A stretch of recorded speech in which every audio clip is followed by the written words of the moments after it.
Good evening, Dr. Orr, and all who have gathered there tonight. It's such a joy and a pleasure to be with you all. 10 years ago, in 2010, I had the joy and the thrill of staying with Dr. Orr and Reverend Kim and meeting some of you. It's so good to meet you again, this time in a rather different way. This COVID pandemic has caused separation, but has also made us use technology which we probably wouldn't have used otherwise.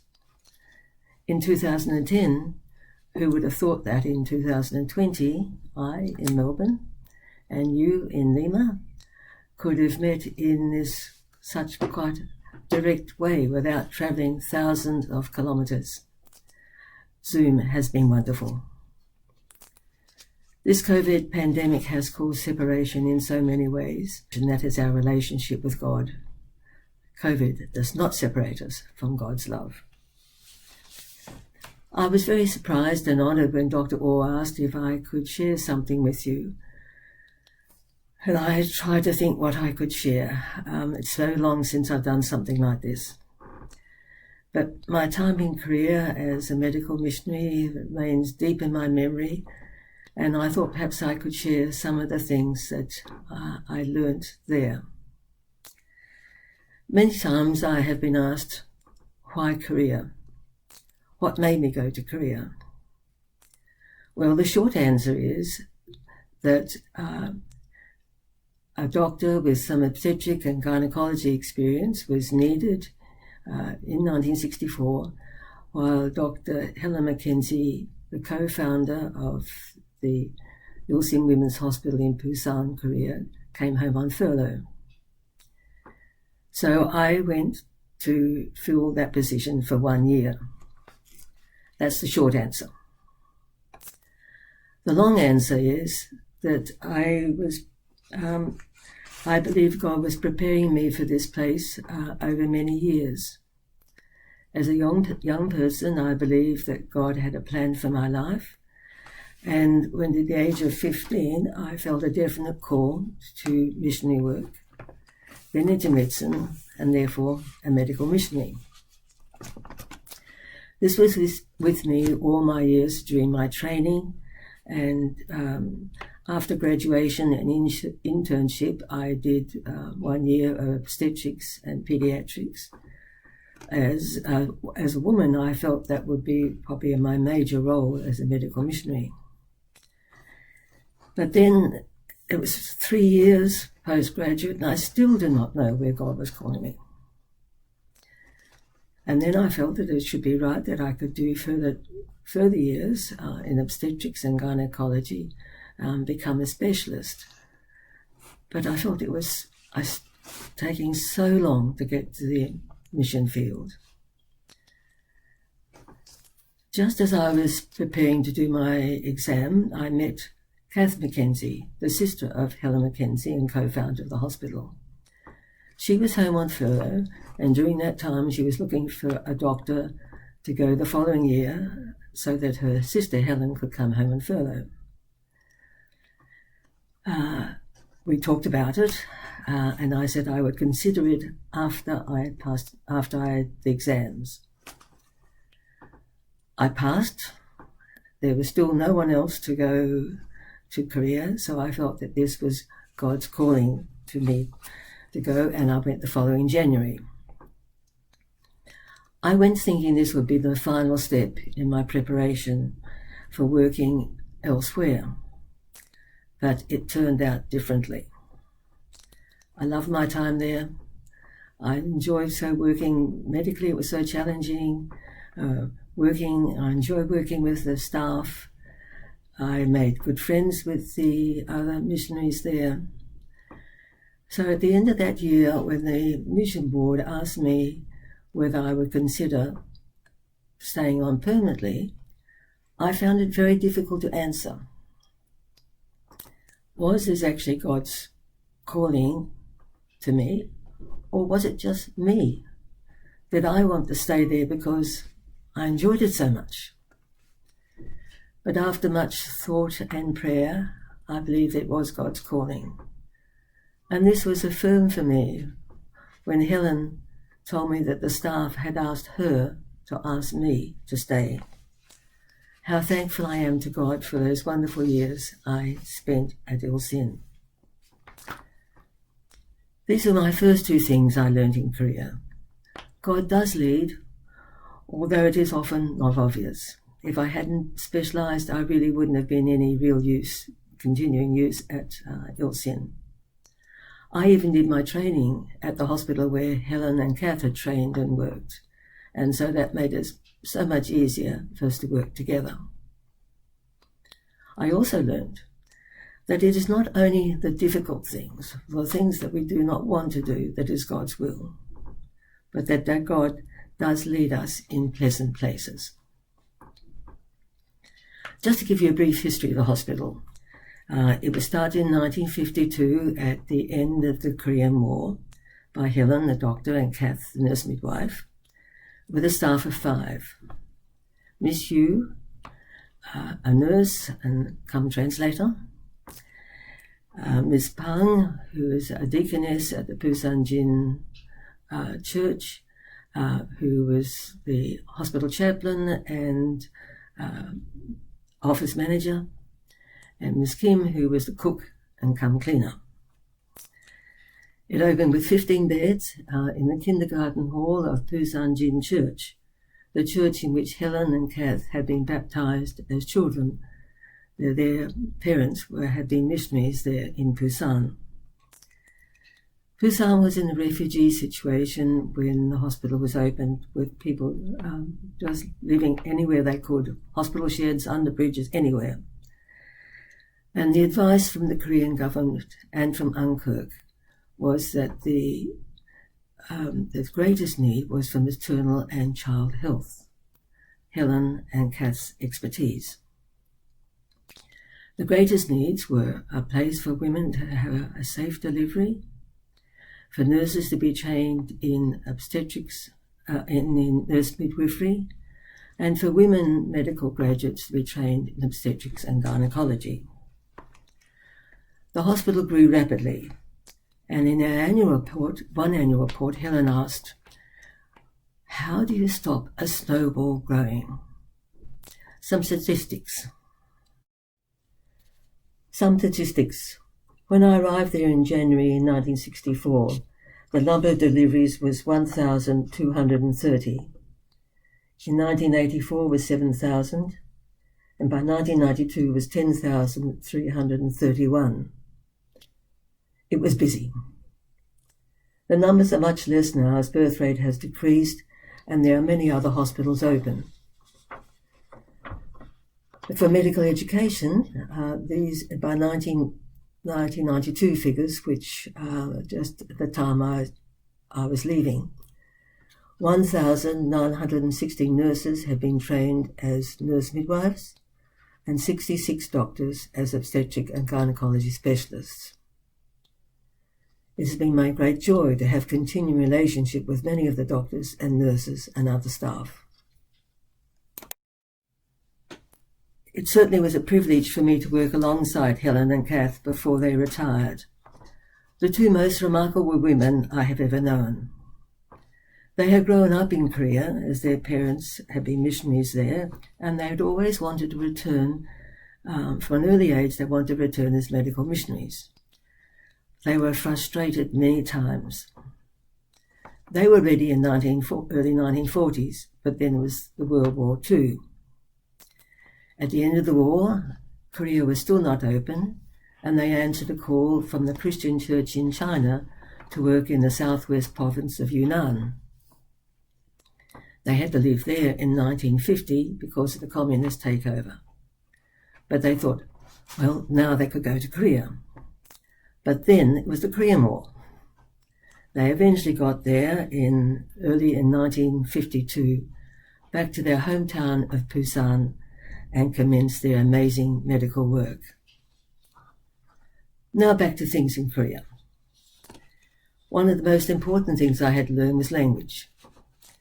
It wasn't the first thing I learned because I was only going to be there for a short time, But I did learn to ask a few questions. Not that it was much help. I asked a question, I thought the answer was going to be yes or no. But at the end of a long answer, I still don't know whether it was yes or no. By the time I got to language school, I had a great incentive to learn. It was difficult, it was challenging, but very rewarding. It did take me some time before I could talk with patients directly, and at times it would have to help, and I made many mistakes, some of which caused great amusement.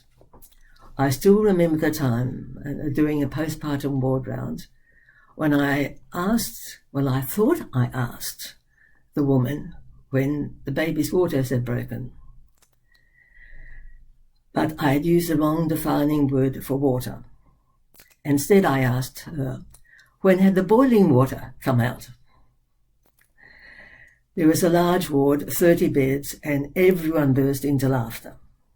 I certainly did not forget the word for likebore, baby's water, from that time onwards. Learning the language also gave me some understanding of the culture, respect for position in the family, society, age.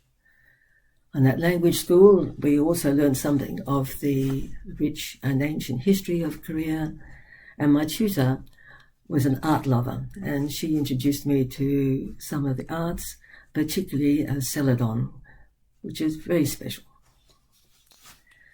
My medical Korean came slowly, and I'm sure at times I almost used kindergarten language talking to highly educated people. On the other hand, I did not presume everybody knew medical language. When I came back to Australia and I was working here and I heard some of our resident doctors explaining things to patients, I thought, too technical, too medical. It was too confusing for the patients and the families. I realized that it was our language, that simpler words are often more effective in talking about medical and in talking about our faith. One of the greatest joys in my time of career was to teach both residents in obstetrics and gynecology and nurses in midwifery. With the doctors, it was mainly in English and gradually more Korean, but when Kath Mackenzie retired at the end of 1978, I took over the teaching of the abnormal midwifery to our nurse midwives, and my Korean had to take a big step up. It was not only medical terms, but also I had to learn more formal and much wider range of language. Again, many mistakes, but we had fun together, and it certainly improved my overall Korean. Theological church language was a big hurdle. Unfortunately, for the ministers at our local church for the first 10 years or more that I was there, spoke long sentences. So long that by the time we got to the end of the sentence, I had forgotten the beginning of the sentence, and I just lost it. However, when I was at language school, the church I attended there, the minister used short sentences, simpler words, and although I didn't understand everything he said, I got the main message. It emphasized to me again how important language is, especially when we are trying to convey important truths. One interesting thing I found was the scriptures in Korean sometimes gave me a new insight into the meaning. I remember reading one time, I can't remember the actual passage, and I read it and said, does it say that? Then I went back to English, and it did say that. But I had read it so many times in English that the deeper meaning had become lost. Medically, of course, I learned a lot. I had qualified as a specialist, but only a few months just before going to Korea. And when I saw many complications that I had not seen during my training. Eclampsia. I had seen one case of eclampsia during my training. When I went there, we were having about 2 a week. Ruptured uterus. Maternal deaths from hemorrhage or toxemia. Some of these were preventable by antenatal care, which, however, was not used by many women at that time, but gradually more and more came for regular antenatal care, and the results are amazing. I hope this table, showing the results of 2 major studies of the hospital, will show it clearly. 1967 to 1971, the first period, the maternal mortality rate was 610.33 per 100,000 live births. This was actually 78 maternal deaths, about 2 a month, mainly due to toxemia or hemorrhage such as abruptio. But in the later period, the rate had dropped to 3.9, and there were only 2 deaths over those 5 years, instead of in the early period, 2 deaths per month. This latter rate was comparable to the best of the world's standards.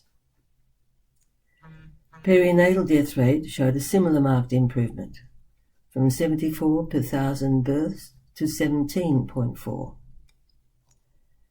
Some of these improvements were due to better medical treatment, but the major cause was the increase in women having antenatal care, from only 33% in the early period to 82% in the latter. Or to put it the other way, emergency admissions, those who had not been seen at the hospital at all during their pregnancy, decreased from 67 to 18%. There were also cultural challenges that I faced associated with medical care. Particularly, I remember the times when it was sometimes difficult to get permission, such as a caesarean section for fetal distress, fetal indications. It was not the decision of the parents of the baby, but the parents, particularly the mother-in-law. And sometimes it was very difficult to get permission or even refused. It was, let this baby die, and there will be another one. It was interesting that in the later years I was there in Korea in the 90s, we almost had a reverse battle. Families demanding caesarean section when there was no real indication. How things change. Towards the end of my first term, I began to feel somewhat frustrated.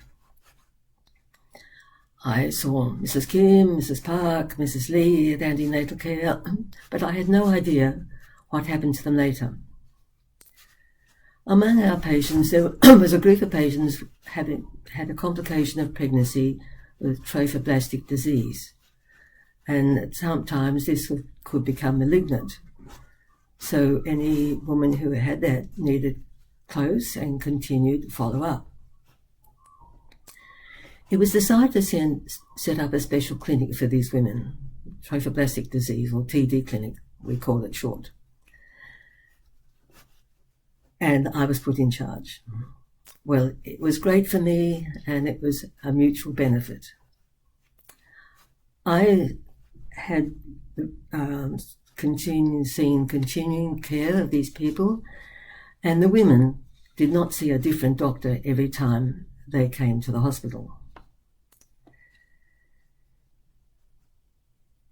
There was also, they're supported by the Lily Club, which was set up by our social worker and the support of the hospital chaplain, for the women to gather together once every few months or once a month, and they had mutual support, discuss the various problems associated with the disease.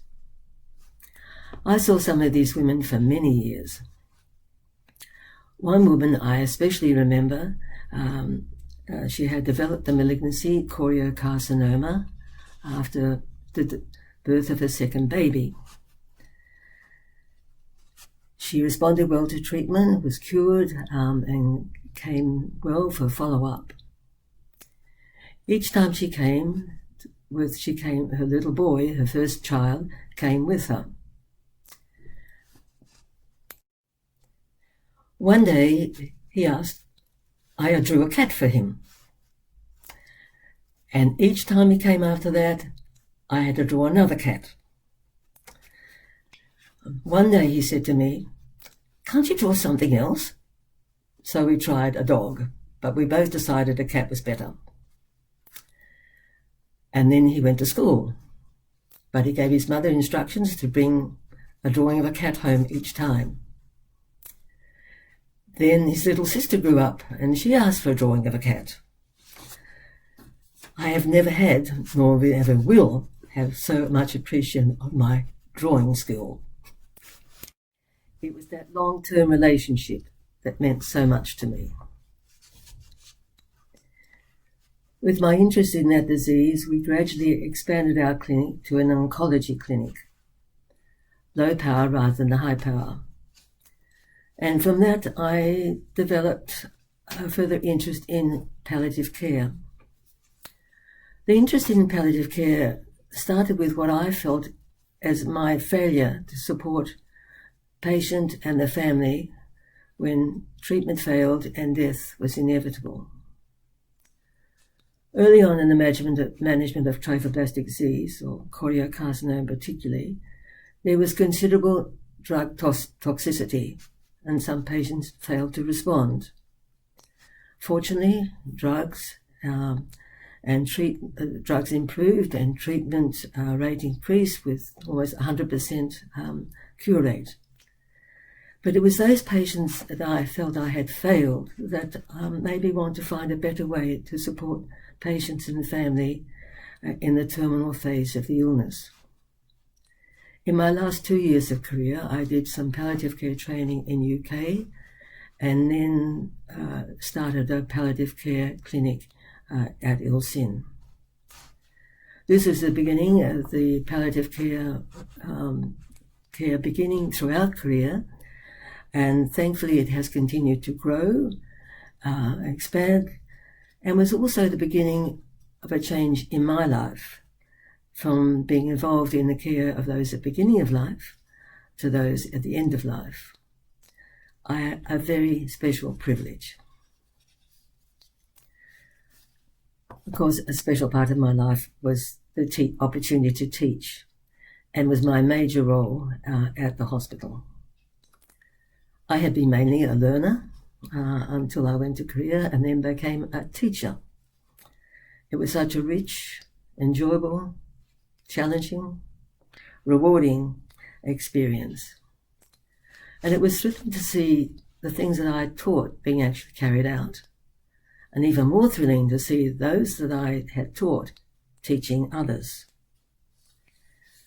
As mentioned at the beginning of this talk, the teaching was mainly in obstetrics and gynecology and the nurse midwifery. Those are the two major departments. But then as the hospital grew, teaching also pediatrics, family medicine, anaesthetics was gradually added. Of course, a special joy has been to see Dr. Orr working with you in Lima, and to know of others who have also gone out as medical missionaries.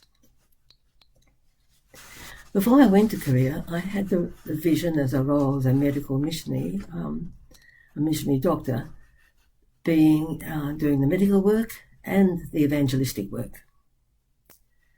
It may be possible in some situations, but certainly not at Ilsin. It was just too busy. The doctors, nurses, office workers, hospital chaplains had to work as a team. We had all been given different gifts by God, but we also had the essential task of living out our faith. I felt that if my life did not show what was being taught by the chaplains, if my life did not show that God loved all who came to the hospital for care, if my life was not an example of the hospital's name, Ilsin Christian Hospital, then my role as a missionary was worthless.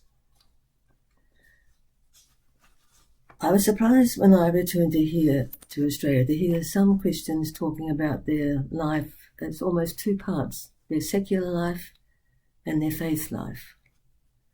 To me, it is all one. I cannot separate my life into two compartments. In the early 90s, I faced a challenge. Was it time to leave? There had been changes in administration. There had been some decisions that I had not been happy with. And I was thinking, was it time to leave? Was God calling me to some other place? Was I really wanted, needed at Ilsin? I had a short furlough in 1981, and on my return to Korea, I went via India so I could meet my grandniece. My niece and her husband were working and living in Bangalore, living with his parents at that time. And I had a most enjoyable visit. The flight home was long, and there was a big, long stopover at one airport. It was Sunday, so I took my Bible to a quiet spot in the terminal and had my worship time there. I read from Isaiah 43, particularly verses 1 to 3 and verses 6 to 19. Forget the former things, do not dwell on the past. Watch for the new thing I'm going to do. I took this as an affirmation that God was opening up something new for me, and I returned to Korea in peace. The new thing eventually was palliative care, but it took a long time. I had another wonderful 14 years at Ilsin. God's timing can be quite different from ours. There were other new things before palliative care. I was the only non-Korean member of staff for a number of years. I moved out to an apartment living in the community and shared in community life. Prior to that, I'd just been living in the mission apartments right beside the hospital.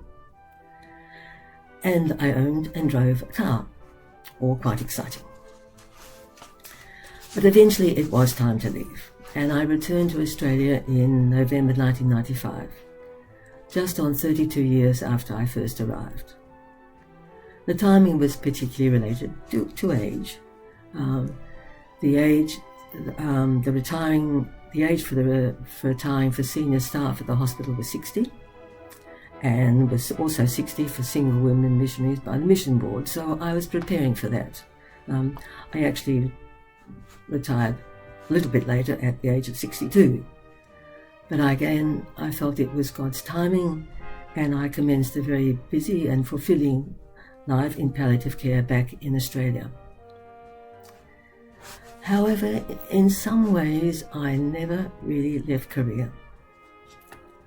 A few years ago, my sister-in-law gave me this card after I had given a talk about my experience in Korea. You never really leave a place you love. Part of it you take with you, leaving part of you behind. So true. My life has been so enriched, culturally, medically, spiritually, and by so many evidence of God's guiding and upholding. I cannot but thank God for his special blessing in calling me to Korea.